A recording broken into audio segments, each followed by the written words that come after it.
Pertemuan antara Perdana Menteri Malaysia yaitu Anwar Ibrahim dan Presiden Indonesia yaitu Prabowo Subianto membahas isu sensitif nih teman-teman tentang potensi konflik perbatasan yaitu Ambalat ya.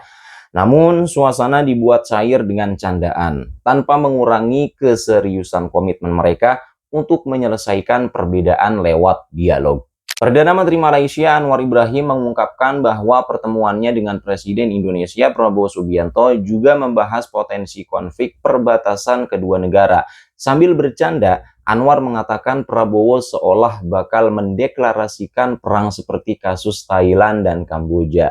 Hal itu ia sampaikan saat berbicara di Sekretariat ASEAN di Jakarta pada hari Selasa 29 Juli 2025.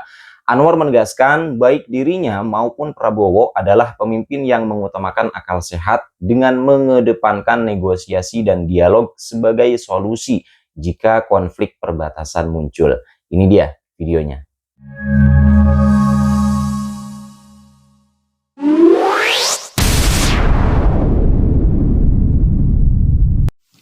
Good afternoon, I'm Eno from National Radio of Indonesia.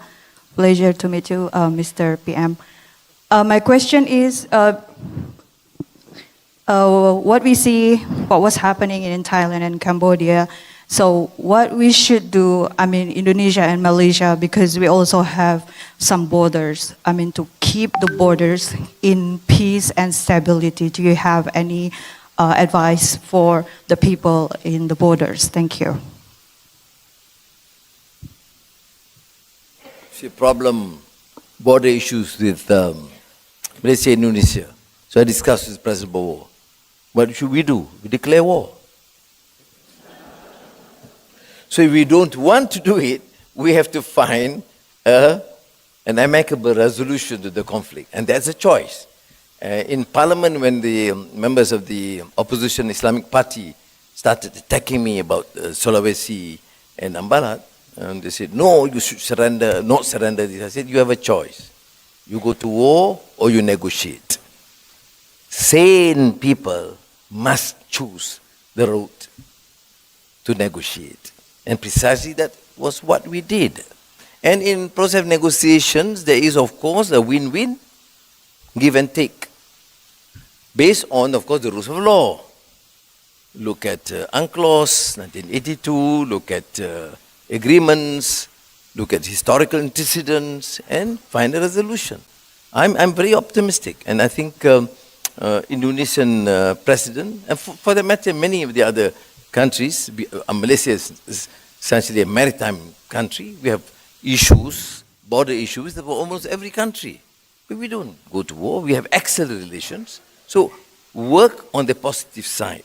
Which particular area of the border we can immediately resolve, and defer those that we cannot.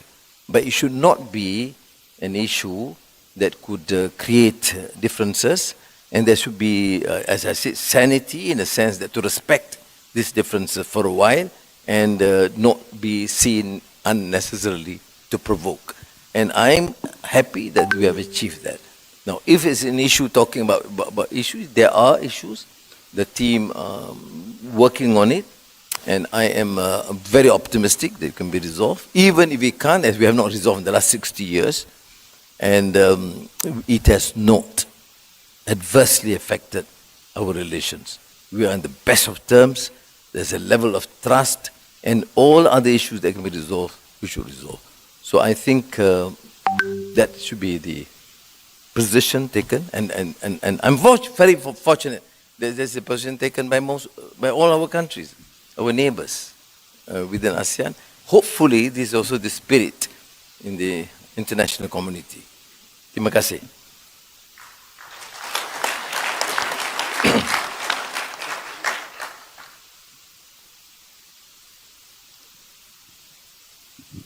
Prime Minister Dino Patijalal from Foreign Policy Community of Indonesia. First, on behalf of civil societies in Southeast Asia, congratulations on your success in mediating a truce between Thailand and Cambodia. So that comes from the heart.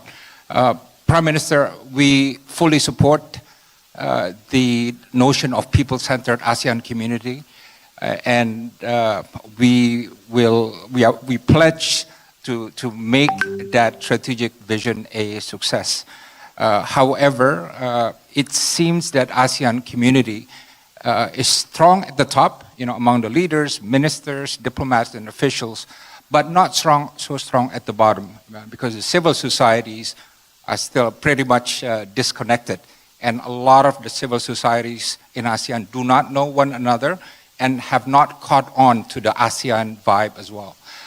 Can you tell us why ASEAN is having a problem or a challenge grassrooting to the civil societies? And would you agree that ASEAN community cannot be solid unless it is strong at the top and also strong and solid at the bottom? And as I told you when I came to your residence at Lebaran this year, that FPCI, my group, we are organizing probably the largest civil society conference of ASEAN member states on 6 and 7 of October.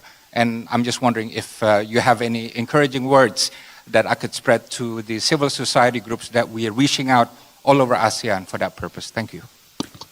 Thank you. Firstly, in reference to the, at least the resolution to the Cambodia-Thai crisis or conflict, I think we owe it to the leaders, both of these countries and ASEAN, because the cohesiveness and determination of ASEAN and the pressure placed by them. Then, of course, we have the United States and China. Secondly, on the issue of civil society, we are committed. I mean, in the ASEAN meetings, headed government, we have meetings with the youth, with women, with civil society. Now, the contention is that it's not permeating to the lower levels.